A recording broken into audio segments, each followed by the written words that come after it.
দুপুরের মধ্যে দেশের ৬ জেলার ওপর দিয়ে সর্বোচ্চ ৬০ কিলোমিটার বেগে ঝড় ও বজ্রবৃষ্টি হতে পারে বলে জানিয়েছে আবহাওয়া অধিদপ্তর।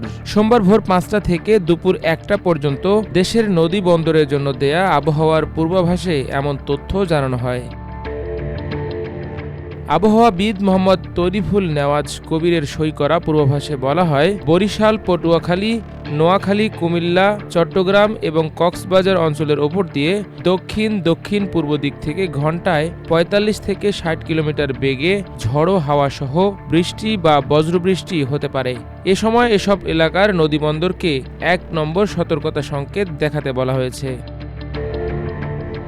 সর্বশেষ সারা দেশের জন্য দেয়া ১২০ ঘন্টার পূর্বাভাসে বলা হয়েছে, আজ আংশিক মেঘলা আকাশসহ আবহাওয়া প্রধানত শুষ্ক থাকতে পারে। সারা দেশে দিন এবং রাতের তাপমাত্রা প্রায় অপরিবর্তিত থাকতে পারে। এদিকে ঢাকা ও পার্শ্ববর্তী এলাকায় দিনের তাপমাত্রা অপরিবর্তিত থাকতে পারে বলে আভাস দিয়েছে আবহাওয়া অধিদপ্তর। সোমবার সকাল ৭টা থেকে পরবর্তী ৬ ঘন্টার জন্য দেয়া পূর্বাভাসে এমন তথ্য জানানো হয়।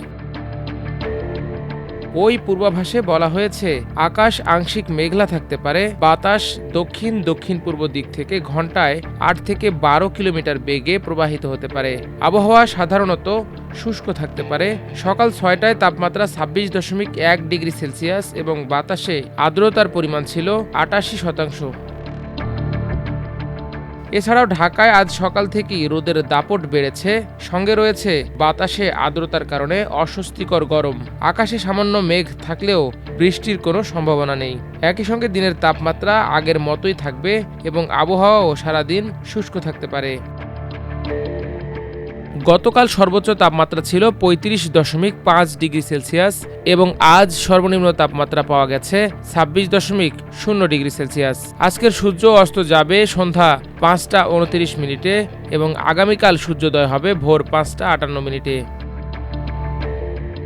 অন্যদিকে গতকাল আবহাওয়া অধিদপ্তর থেকে প্রকাশিত সারা দেশের সম্ভাব্য পূর্বাভাসে জানানো হয়েছে, এদিন সকাল ৯টা থেকে পরবর্তী ২৪ ঘন্টায় চট্টগ্রাম বিভাগের ২-১ জায়গায় বৃষ্টি অথবা বজ্রবৃষ্টি হতে পারে। এছাড়া দেশের অন্যত্র অস্থায়ীভাবে আংশিক মেঘলা আকাশসহ আবহাওয়া প্রধানত শুষ্ক থাকতে পারে।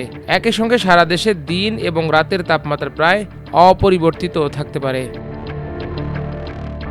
মাল্টিমিডিয়া ডেস্ক, আমার দেশ।